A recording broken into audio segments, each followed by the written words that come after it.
Hi, everybody. Good afternoon. Steve, you're such a ladies' man. He knows. That's great. Okay, it's good to see everybody. Welcome back. I have a couple things at the top. I know it's been a while since we've done this, so please bear with me. So I want to begin by discussing the devastation caused by Hurricane Beryl, which President Biden just addressed directly. This already deadly storm was upgraded to a Category 5 storm as it heads towards Jamaica. The president has been briefed on Hurricane Beryl, and our administration is in close touch with territory and local officials. USAID and FEMA has resources and supplies pre-staged in the region with staff and partners ready to assist. We urge residents to stay vigilant and heed the warnings of local officials. You heard that from the president as well. Next, I want to express our disappointment in yesterday's district ruling, which blocked our temporary pause on pending approvals of liquefied natural gas exports. While Congressional Republicans and their allies continue to deny the very existence of climate change, President Biden is committed to combating the climate crisis with every resource available. That is why we will continue taking action to transition to a clean energy future and reduce emissions, creating good, paying, clean energy jobs, and bolster resilience to the impacts of extreme weather. I'll now turn to sharing how we are delivering for American workers and lowering costs for them. Yesterday, the Biden-Harris administration began expanding overtime protections to millions of American workers. The Department of Labor's overtime rule extended overtime protections to 1 million workers making less than $43,888 a year. And next year, it will extend protections to another 3 million workers by increasing the overtime threshold to $58,656. That means higher paychecks or more time with family for millions of workers. While elected Republicans side with big corporations and special interests to try to deny workers these protections, President Biden is fighting for families. As a record Americans travel for the 4th of July, President Biden is taking action to lower gas prices. Today, we announced the sale of 1 million barrels of gasoline, which will lower gas prices, particularly in Northeast states such as Maine, New Hampshire, New York, New Jersey, and Pennsylvania.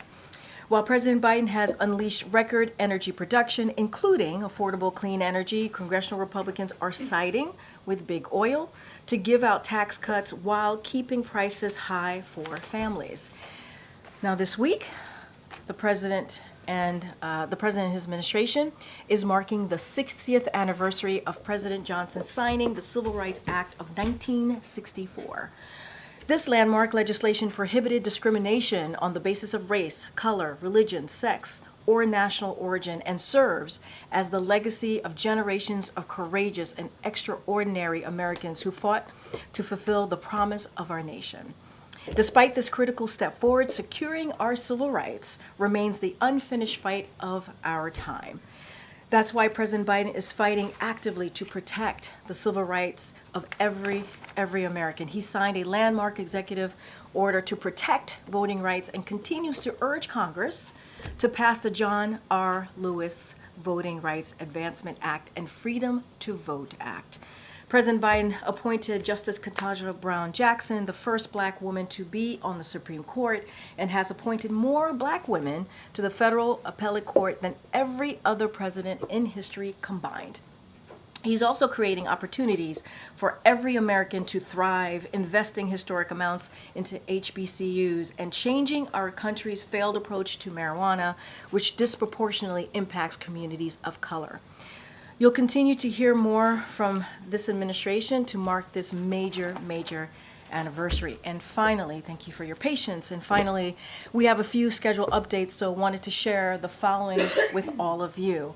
This week, the president will speak with Hill leaders and Democratic governors. He will travel to Wisconsin on Friday. He will conduct a sit-down interview with George Stephanopoulos from ABC News while on the campaign trail. He will travel to Philadelphia on Sunday. And next week, I know you guys are going to be really excited about this. He will host a press conference during NATO. This is in addition to the previously announced events this week, and I will be happy to take your questions. All right, Colleen, go for it. Thanks, Karine. So there are growing calls from Democrats, including members of Congress, for the president to step aside for the 2024 election because he's not capable of serving another 4 years. What is his response to this? So let me just step back for a minute and I guess deal with the questions that have come in about the debate. And honestly, this is something that the president has addressed himself multiple times since this past Thursday. And first of all, I want to say we understand the concerns. We get it. The president did not have a great night, as you all know, and many of you reached out during the debate. The president had a cold. He had a hoarse voice. You all heard it. That's why you reached out. But I will say this, and the president said this over the past couple of days, certainly right after the debate. He knows how to do the job. And he knows how to do the job, not because he says it, because his record proves it. Because for 3.5 years, almost 4 years, the president's record has been unprecedented, delivering for the American people.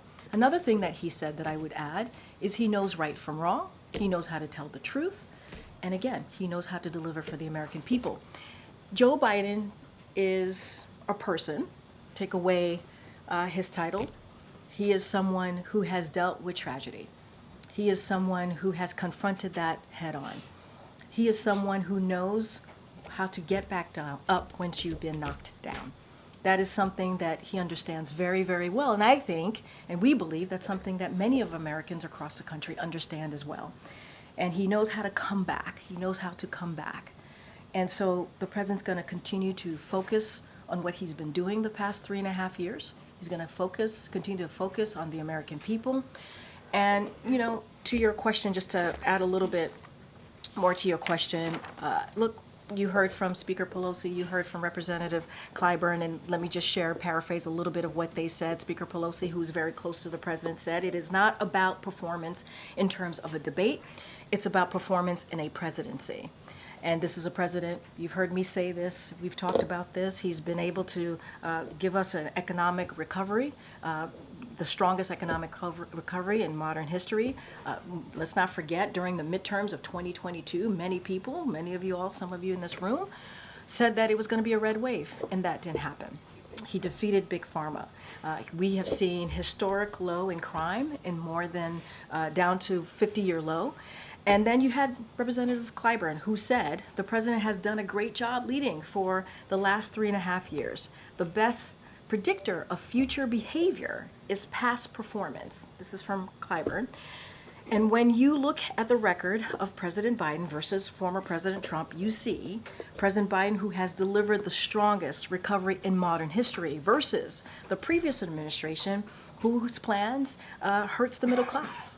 And President Biden, who is committed to protecting our fundamental freedoms, versus the former president, the previous administration, doing everything that they could, and they did, to overturn Roe v. Wade, and they are responsible for that. And that's coming from two people who are not just leaders in Congress, but also close to the president. I think part of the problem that Democrats are articulating is that it wasn't just that he had a cold, but rather he had, answers. He was trailing off. He didn't answer some questions in a sort of fulsome way. And speaking of Nancy Pelosi, one of the things that she recently said was that it was a legitimate question whether his performance was an episode or a condition. So I guess I wondered if there's been any consideration given to releasing a more robust set of medical records or something to show his mental acuity. So I will say this, look, and again, I get the question. It is a fair question to ask. We are not taking that away, and that's why the president certainly has spoken to this. As it relates to his medical records, we have been transparent. We have released thorough reports from his medical team every year since he's been in office. That is something that we have been pretty consistent about. As it relates to, something like a cognitive test, to the question that you're asking me about what the speaker, former speaker said. Obviously, she can speak for herself. His team, who has said, the medical team said it is not warranted in this case. We have put forward a thorough, transparent annual report on his health. So they have said that is not warranted. It is not necessary. Again, we understand. We understand. We're not taking away from what you all saw or what the American people saw.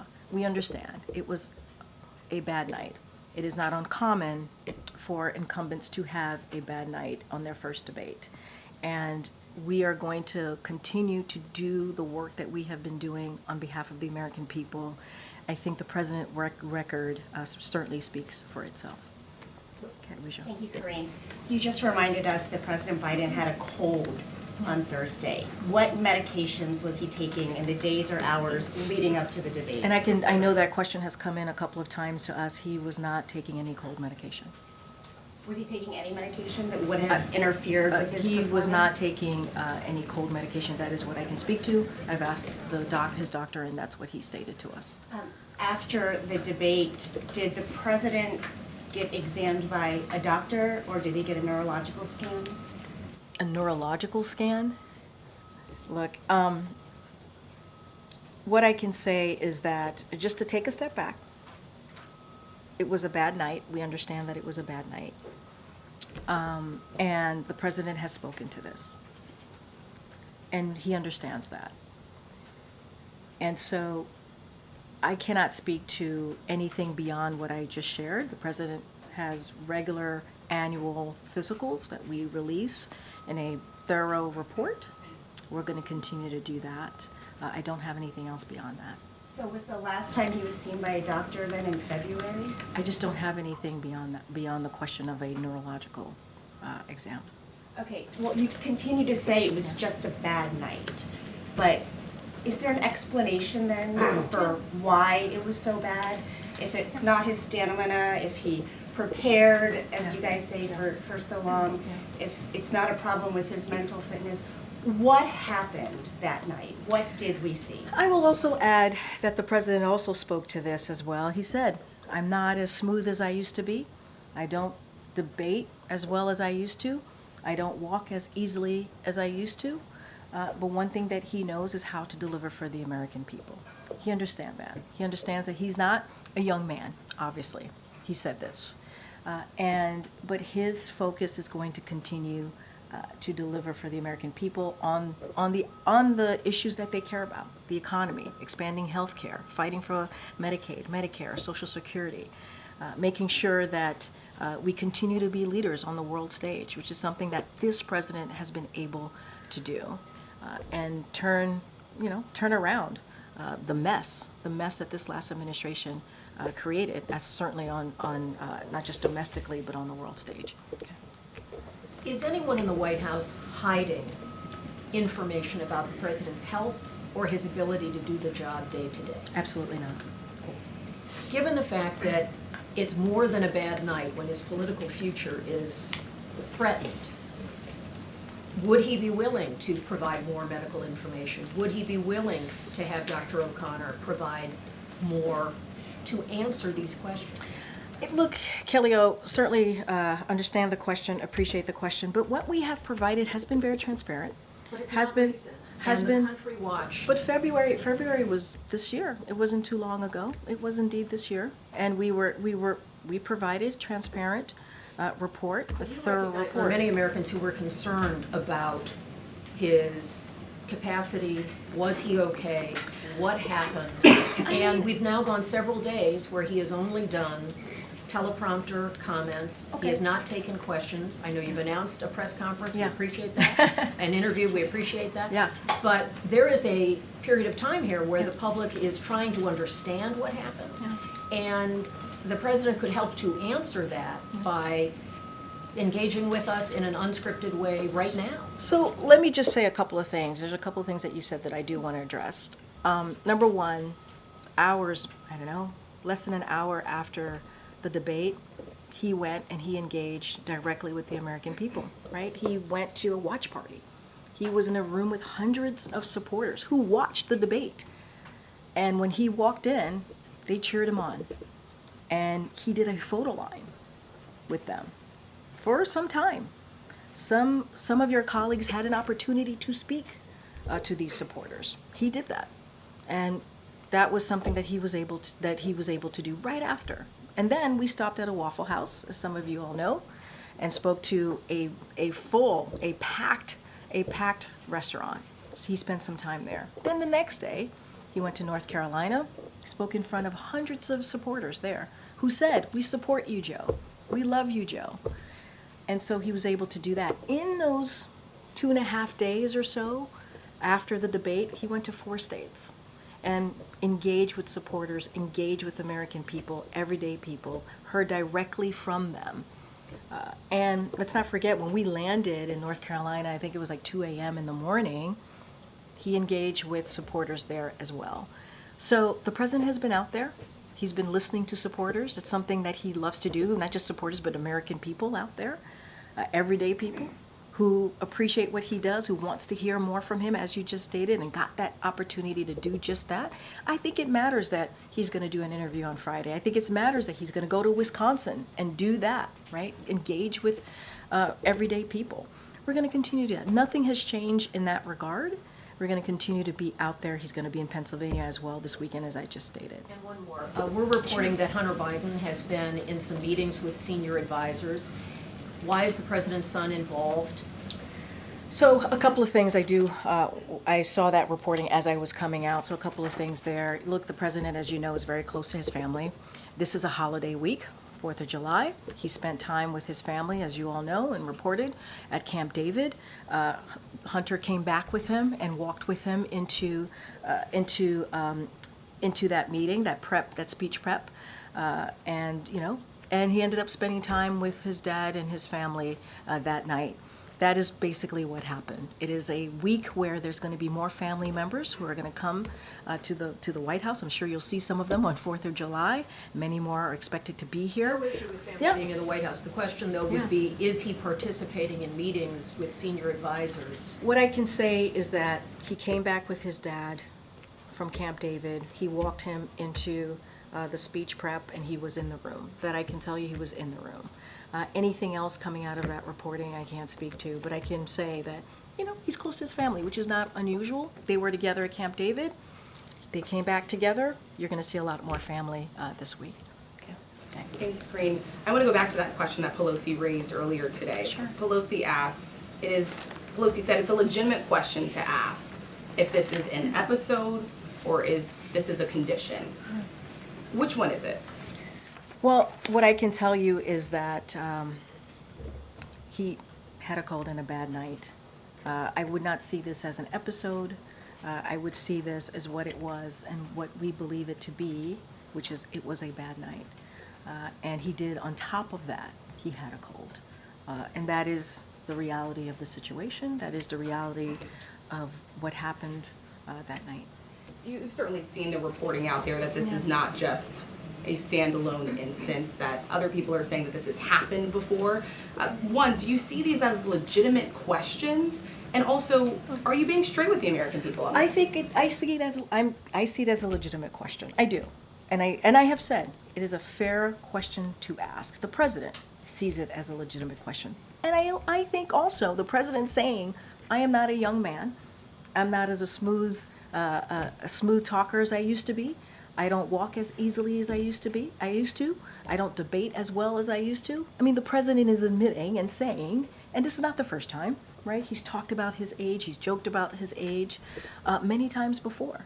And so you heard that directly from, and we are acknowledging what people are seeing. But we do believe this was in this instance, it was a bad night. Is he disabled? One more. No, and let me finish with your colleague, please. And I know, but shouting out, come on, you know better, come on. Just one final question. Immediately after the debate, we started to hear the concern from Democrats on Capitol Hill, calling it just flat out a disaster. Why didn't the president immediately personally reach out to leaders on Capitol Hill, like Leader Jeffries and Leader Schumer?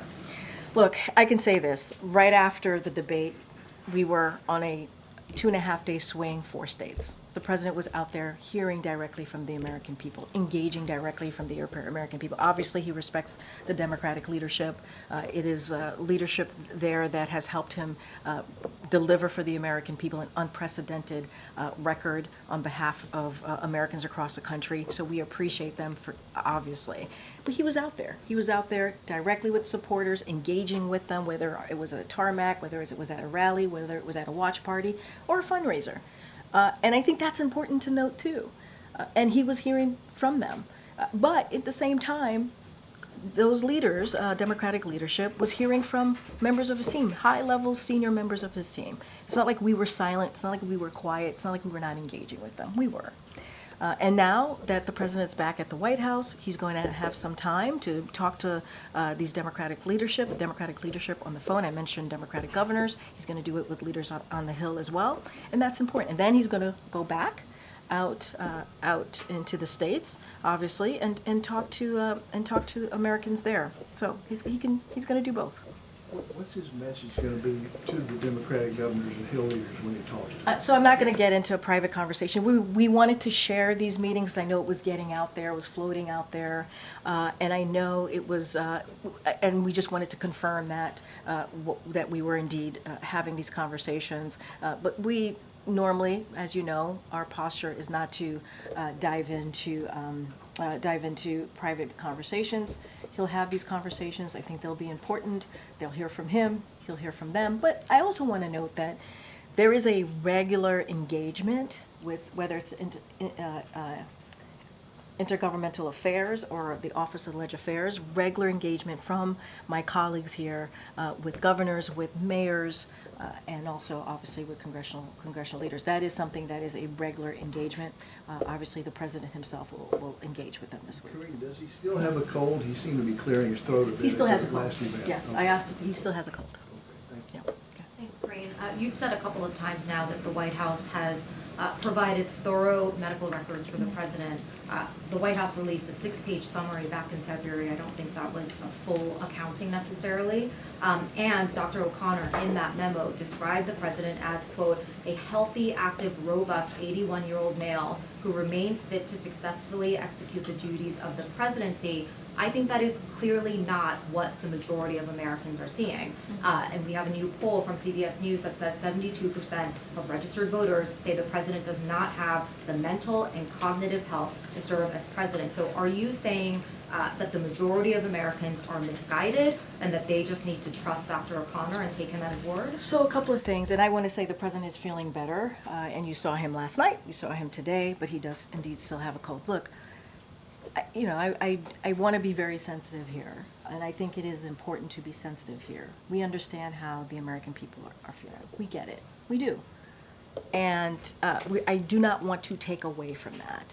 I'm not going to speak. I know that there was, you all did a poll, CNN did a poll. I'm not going to speak to every poll. I'm just not going to do that.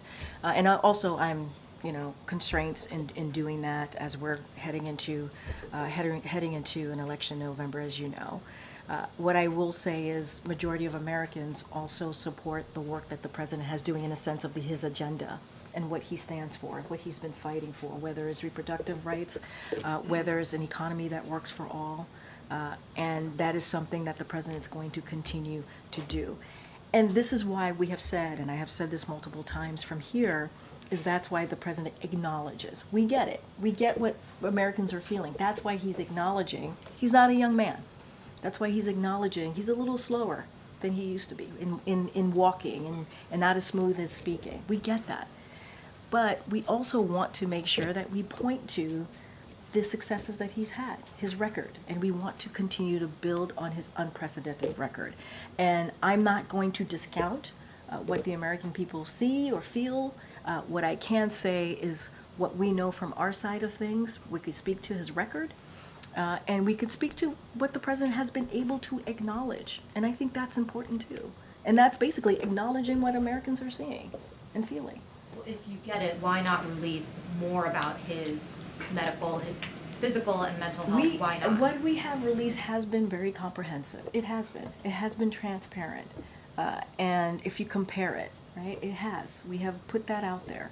And, and we'll continue to do so, put that information out there. And MJ, I want to be very clear. I get the question that you're asking me.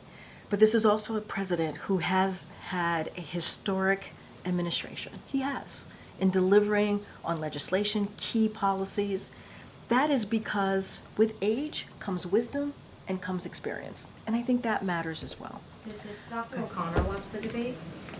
I believe Dr. O'Connor traveled with us to the debate, so. Did he have any concerns after seeing the No, president's not at debate all. performance? Not I at have all. one more question actually, Karine. Sure. The campaign's theory of the case for the president staying in the race has been that the president has a better shot of defeating Donald Trump than any other Democrat. We have a new CNN poll that shows the vice president actually has a slightly stronger showing against Donald Trump than the president. So how does the president explain not passing the baton to his own 59-year-old vice president given that kind of data? So look, as you know, I'm constrained to speaking directly to your poll, and I get it, and I hear the question. I got to be mindful. That is something for the campaign, as you started saying, what the campaign has laid out, their argument of the case. That is something for them to take up, and that is something for them to answer. What I can speak to is the president's record, what I can speak to, what he's been able to accomplish, and the things that he's been able to do and get done is actually in line with majority of Americans, and I think that's important too, to note. And again, I will say, with age comes wisdom and experience, and that's certainly something that the president brings. Go ahead.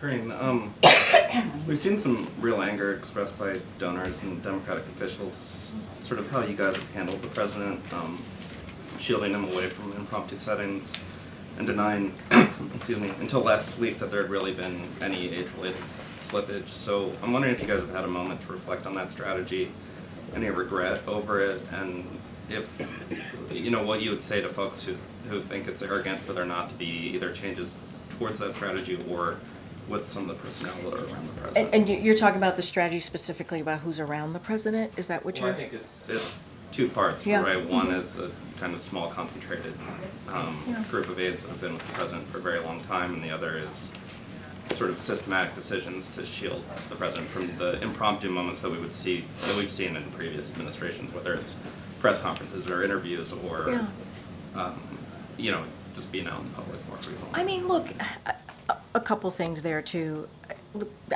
This year, the president has done more than 40 interviews, and unscripted, right? Those interviews are unscripted. He has done more than 500 gaggles, right? Of course, unscripted, talking directly to many of you. No, let me just finish. And so he enjoys doing that. He enjoys engaging with all of you, and we're going to continue making sure that happens. I will say this. Obviously, this is a president that was a senator for 36 years. He was a vice president, as you all know. I'm just repeating things that you all know, for 8 years. And so he has long time, advisors that have been here with him for a long time. I don't think that's unusual. He also has people who are new to the administration that also advise him. Look, I've been in meetings with the president where it's been a diverse group of people, and he sees us, and he knows the reason why we're sitting in front of him is that we have something to share, and he wants to hear from all of us. I've heard him say, "Hey, what do you think? What do you think?"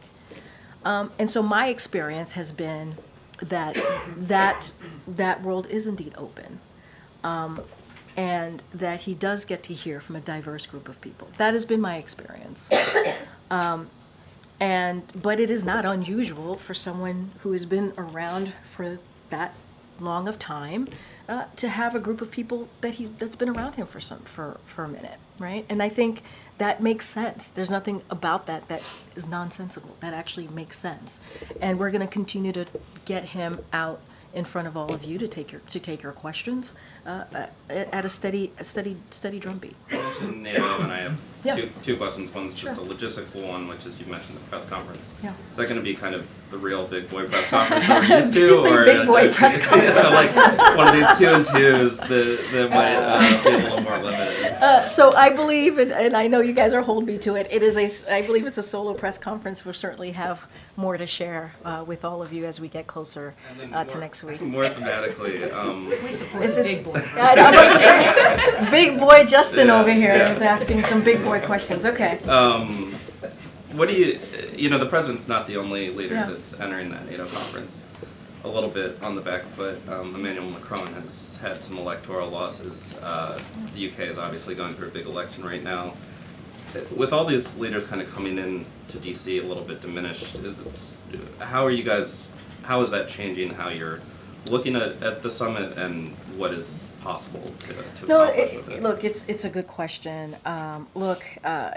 I think one thing, as I talk about the president's record and what he's been able to do, right? He's been able to strengthen our worldview, the way that people see us across the globe, other leaders, our partners and allies, because of that experience. Again, with experience brings, with age brings experience and wisdom. And I think because of that, the president has been able to build a coalition. If you think about Ukraine and the aggression from Russia and what Russia has done to Ukraine as Ukraine continues to fight that aggression, to fight for their freedom and democracy, the president was able to bring 50 plus countries to support Ukraine, to support their fight. And so look, I will say that the president is looking forward certainly to hosting the leaders of our 31 NATO allies. As you know, two additional countries have joined NATO, and that's because, again, of the president's leadership. And next week in Washington, D.C., as you know, the historic summit is to mark the 75th anniversary of NATO's founding. So for 75 years, NATO has kept us and the world safer. And under the president's leadership, our alliance is stronger, it's larger, it's more united than ever. And so I think what you're going to see is that displayed next week right here in Washington, D.C. And I think I think you all would agree that the president played a very, very, very big role in where NATO is today. Okay, Jackie. Thank you, Karine. The administration strongly criticized the media for clips showing the president appearing to be confused, freezing at times, and you called it cheap fakes, misinformation, disinformation.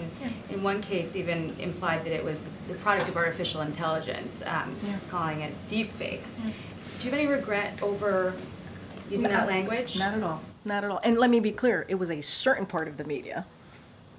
I mean, you can speak to this better than I can, a certain part of the media which was doing this.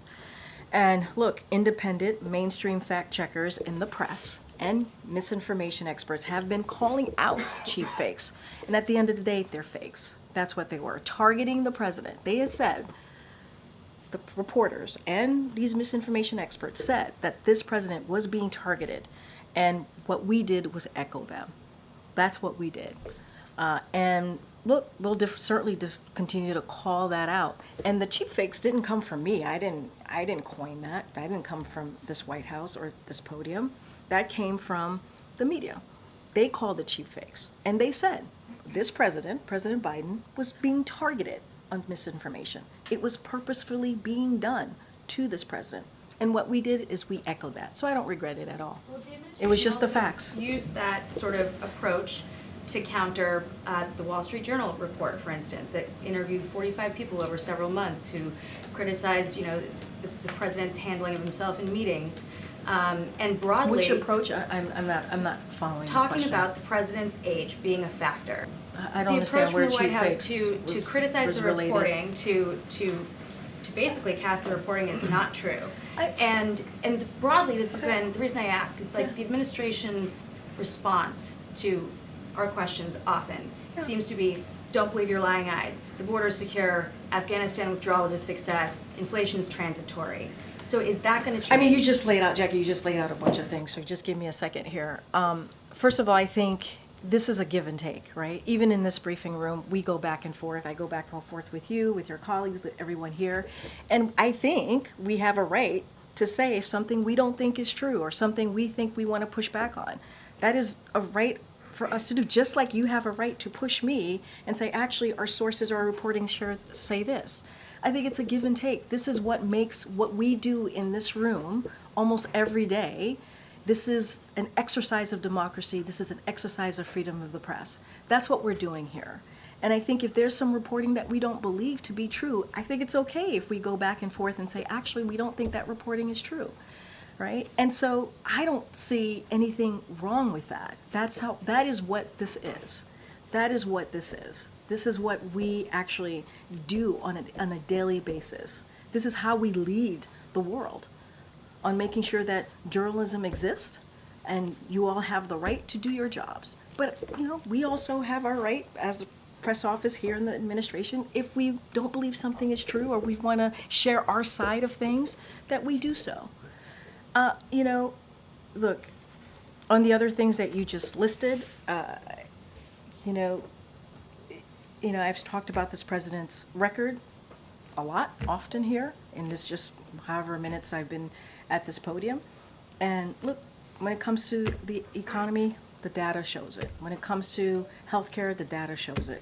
Afghanistan, obviously, it is an important conversation to have, and that is something that the president wanted to do and end a war, and a forever war. He wanted to make sure that we stop putting our young women and men in harm's way. And that is a difficult decision to make. It is not an easy decision to make. But he's the president and commander-in-chief, and he wanted to make sure that we got our armed troops out of harm's way. And so I honor and respect our back and forth, and it is always an honor and privilege for me to do this job, and I will continue to do that. Go ahead. Thank you, Karine. No, Michael. Okay. Oh, Mike, go ahead, Michael. okay. I'll get you. I have two big boy questions. Medium boy, I don't know, whatever. First, does the president intend to spend most of his days in July on vacation in Rehoboth and Wilmington? We certainly will have more to share on what his schedule is going to look like for the rest of the month. I don't have anything to share at this time. I can assure you the president will be out and about talking directly to the American people. I just laid out the next couple of days. I don't have anything to share beyond beyond NATO, right? As you know, there's going to be the NATO summit next week, so I don't have anything to share beyond that. But the president will be out there talking directly to the American people. I have to be mindful. Obviously, we're in campaign season. The campaign could speak more to what his schedule is going to look like specifically. Okay.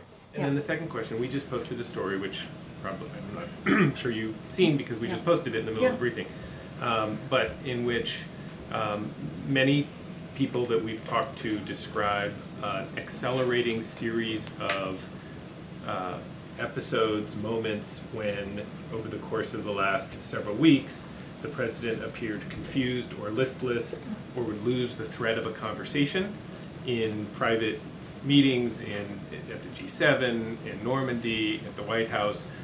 Not all the time, not saying that that's the way he is all the time and that there's clearly moments people say that he's forceful and with it and all of that. But these people suggest that that what happened, what Americans saw at the debate, has a precursor. What do you say to that? So I want to be mindful and respect your reporting. I have not read it. I have not seen it, so it's hard for me to respond to it directly. But what I can speak to more broadly is that I have engagement with the president pretty regularly. What I see is a strong, resolute president who's always willing and able to work on behalf of the American people. I do not know who these folks are that you speak of, so it's hard for me to talk about that and to speak to that. I can just speak to my experience and go back again on the president's record and what he's been able to deliver on behalf of the American people. So I do want to be mindful. I guess just one follow-up. Sure. Is 50 million plus Americans saw the debate last Thursday. They get a very different story from you. You just described a very different sounding president. Obviously, other administration officials described him very differently than what people saw. How do you reconcile those two versions of a president, one who appeared the way they did to millions of people and the other who appears always to be, sort of very forceful and not have any of those? I mean, look, the president spoke to this. You heard me speak to this. We believe, and others have said this, not just me, other folks who have been on networks and also obviously has spoken to all of you, it was a 90-minute debate. It was a bad night. That's what we believe it to be. We're not taking away what people saw. We're just not. Want to be very clear about that. We want to also make sure people understand that the president realizes. I keep saying this over and over again. He said he's not as young as he used to be, and he has addressed this over and over and over again. But you saw him last night right? You saw him last night. You saw him at the rally. You saw him at the watch parties. There's been many instances. State of the Union. You saw him take on Republicans by himself. And what was happening back and forth in the State of the Union. There has been also many instances where the president has really showed his strength and resolute that all of you have seen and commented about it. You know, and so I think we cannot forget that as well. And we also heard from, you know, President Obama, who himself has said, you know, his first debate wasn't great. He talked about that. And most incumbents, their first debates aren't great. And so, look, we're going to continue to build on the unprecedented record by continuing to fight for the American people. That is our commitment, and that's what we're going to continue to do. Thank you. Thanks, Michael. Go ahead. Thanks, Karine. I have two questions. But to follow up on that, you talked about how you've spent time with the president. You know, when you're looking at the time you've spent with him, have you ever seen the president have a bad night like we saw on the debate stage during your time here at the White House? No. So were you surprised by what you saw on the debate stage? I mean, look, I know that he had a cold. Many of you were reaching out to us, to my team and myself directly. You heard the hoarse voice. We were able to confirm he had a cold. He was under the weather, obviously. Look, you know, we all have bad nights, right, or bad moments. It is not unusual. I just said there have been incumbents, most incumbents, for their first debate. You know, it doesn't go well. So it's not also unusual in that regard as well. So, look, you know, we're going to move forward. That's what we want to do. We want to look forward. We just announced some engagement that the president's going to have.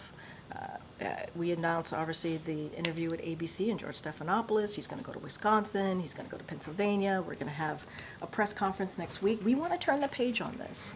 And we want to turn the page for the American people as well, because we know that they need to see him out there. He's going to continue to be out there. He has been. And we understand how important that is. And so we're going to turn the page. We're going to get out there across the country. Americans are going to see him for themselves. And I think that's going to be very important as well. And has the president had a chance to speak one-on-one with Vice President Harris since the debate? I can't speak to any conversations that they've had, and so I'll just leave it at that. I don't have any readout of a conversation between the two of them. Thanks, Karine. So I've spoken to a lot of donors since the debate, and you know, they want to know what exactly happened that night. So just to follow up on MJ's question, I know you said he hadn't taken any cold medication. Was there any other medication he had taken? That's what many of them are asking. No, I understand. I was asked about the cold medicine. I asked about the cold medicine. He was not taking any cold medicine, and I don't have anything beyond that. I don't have anything beyond that to share. And look, I've answered this question multiple times at this point. I don't have anything else to add beyond what I have shared with your colleagues here in the room. We really, truly want to turn the page on this. We really want to be able to get out there and, you know, speak directly to the American people, you know, speak directly to you all, the president will. And I think that's important too. Look, and not forget what this president has been able to do the last 3.5 years. How he's been able to deliver. And there is a stark contrast in what this president has done and what Republicans in Congress are doing, right? He's trying to protect our rights as president. He's trying to protect our freedoms. He's trying to protect really important programs that matter to the American people. He wants to protect women's rights, Roe v. Wade. He wants to continue to build an economy that works for all. That's what we're going to focus on. And that's what Americans are going to hear, continue to hear from this president. Anything else, I think I've litigated this a lot already in this briefing room. I just don't have anything else to add. Yeah, Andrew. Thank you, Karine. Two questions. Sure. You have repeatedly referred to the president's outing after the debate at the watch party, his remarks the next day in North Carolina, his appearances at fundraisers, his appearances this morning at the DC Emergency Operations Center.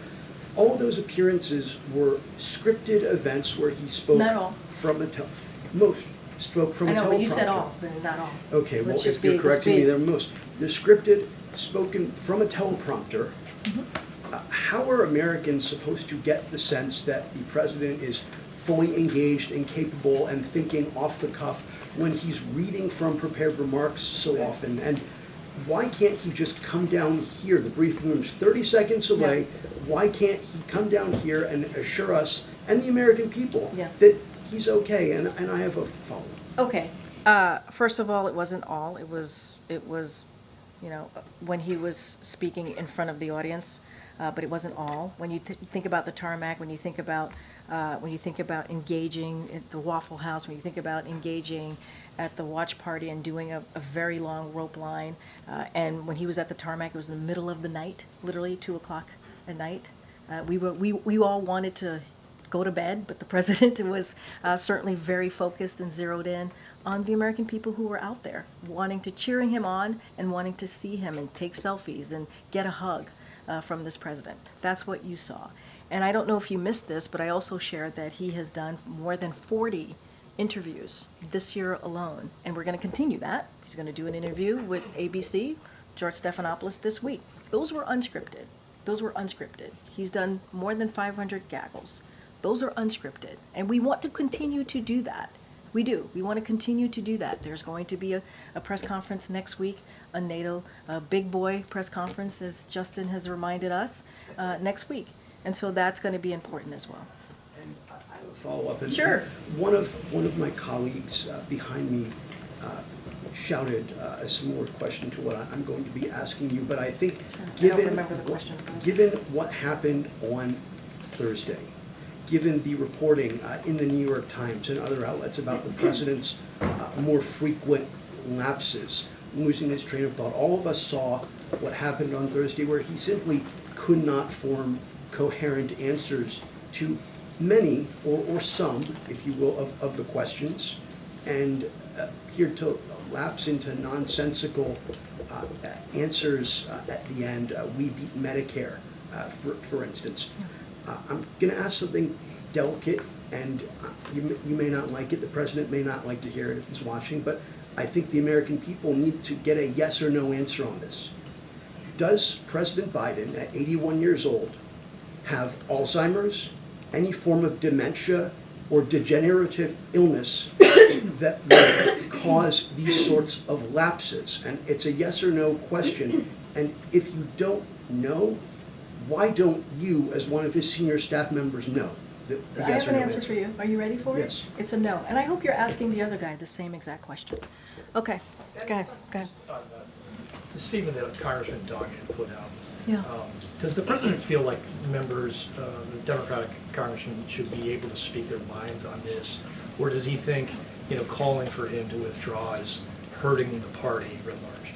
I mean, look, that's something about the Democratic Party that we really respect. It is a big tent party.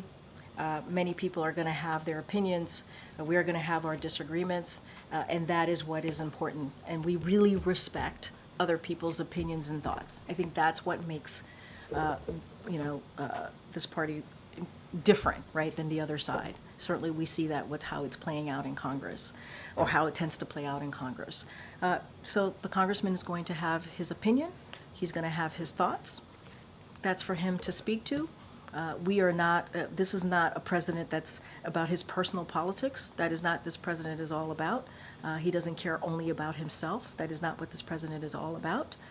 And I also read out some supportive statements that we've heard from leaders of Congress. Former Speaker Pelosi, I read out what she laid out. I read out what Congressman Clyburn has said. And I think that matters as well. And you all have heard from multiple supporters over the past couple of days since Thursday. And I think that's important as well. Just to be clear, the president has not spoken to either Senator Schumer or Leader Jeffries?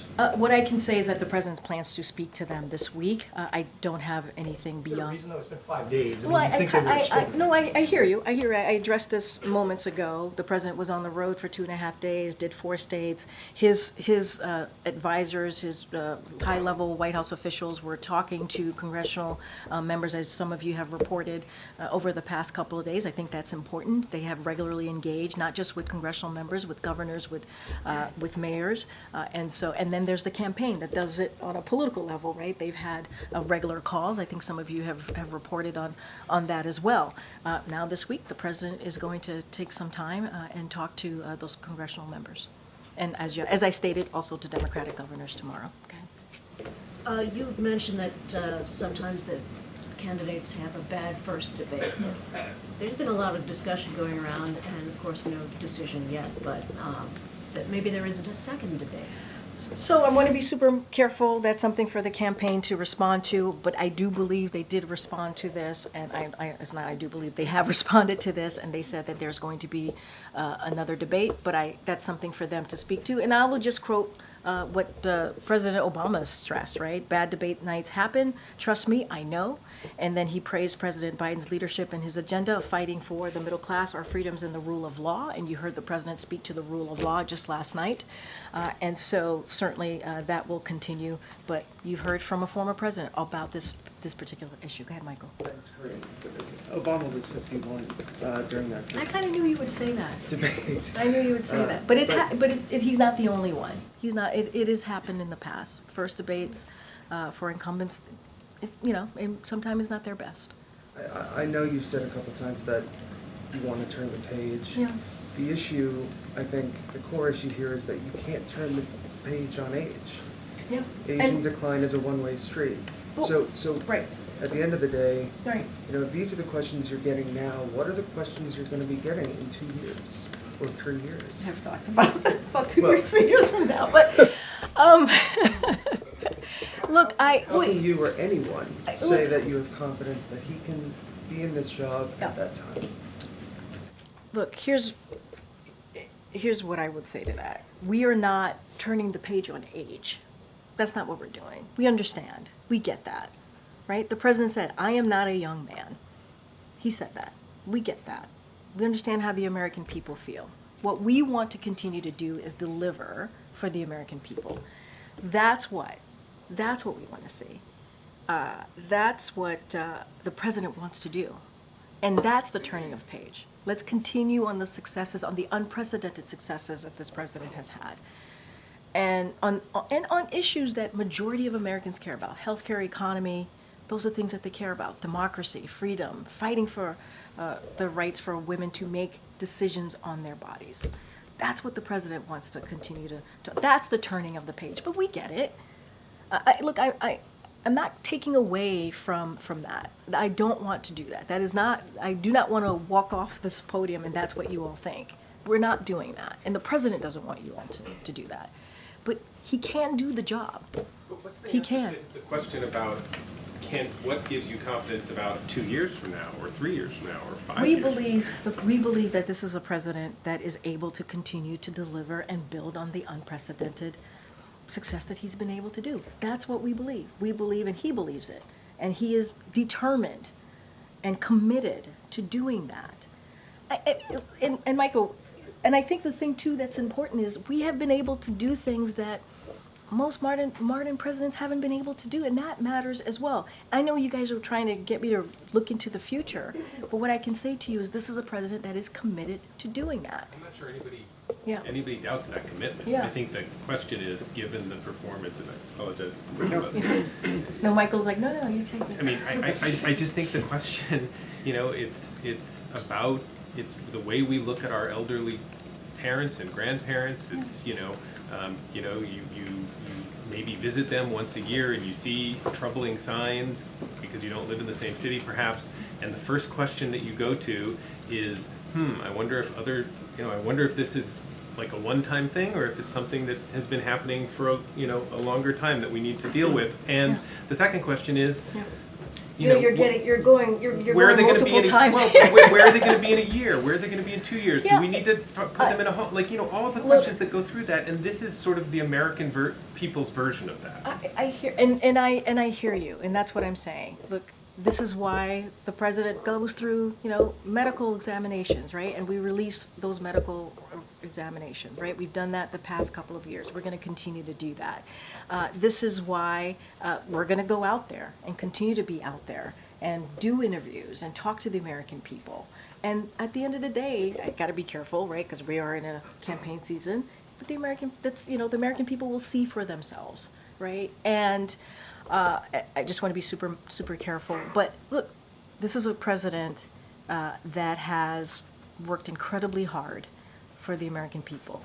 And he, not just as president, as vice president, as a senator. And he is committed. And we cannot take away from the fact of his 3.5 years of leadership, what that has been able to do, what he's been able to get done. And that doesn't come from, you know, that doesn't come easily. And he did it in historic fashion. He did. And the data proves that. And so, look, he's committed to continuing to make that progress, continue to work, whether it's climate change, whether it's the economy, whether it's healthcare. That is what he is committed to doing. And, look, he had a bad night. He did. And we are admitting that, owning up to that. You heard the president speak to that, and I think that's important for the American people to hear from us and from him as well. I know I have to go. I'll be back tomorrow, but go ahead. Thanks, Karine. I just wanted to go back to the Representative Doggett's statement. Yeah. You know, part of his statement, he said that Biden staying in the race could kind of work against helping to save democracy. So I know you said it was a big tent party, people have their opinions, but how do you corral Democrats when there are members of the party who believe that about the president staying in the race? And do you have a response to that specifically? Yeah, look, this is a president. He jumped into this election. This I can talk about, obviously, in 2020, and I remind you all that he beat the other guy in 2020. He won in 2020. That's why he's president. But he jumped in because of democracy, right? He jumped in because of what was happening, because he believed he needed to do everything that he can to protect our democracy and now protect our freedoms because of what happened with Roe v. Wade. Obviously, we don't agree with that.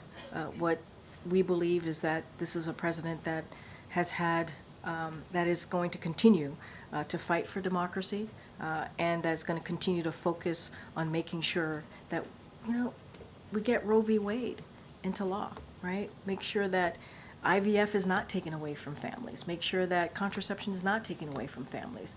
Make sure that we fight for our voting rights. Right? There are so many things that we need to continue to fight for. And at the end of the day, this is a president that has delivered, working closely with Congress and doing some of these things in a bipartisan way.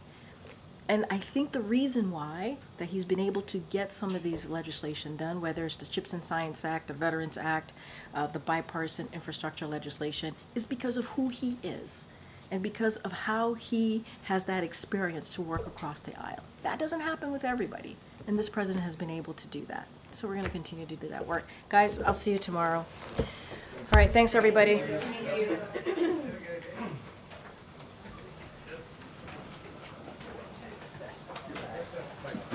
No,